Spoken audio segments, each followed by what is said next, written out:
Pagkalat ng fake news, may tuturing ng national security concern ayon kay PCO Chief J. Ruiz. Umaabante sa balita si Abante reporter Edwin Balasa.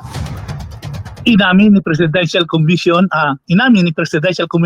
Office Chief J. Ruiz na lubhang nakakabahala na at maituturing ng national security concern ang mga naglalabasang fake news sa iba't ibang issue sa bansa. Ito ang sinabi ni Ruiz sa isinagawang forum kontra fake news ngayon sa Campo Crame.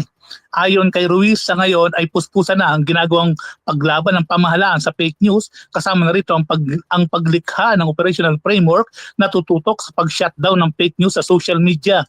Bukod dito ay nakikipag-ugnayan na rin sila sa Meta para sa nasabing issue.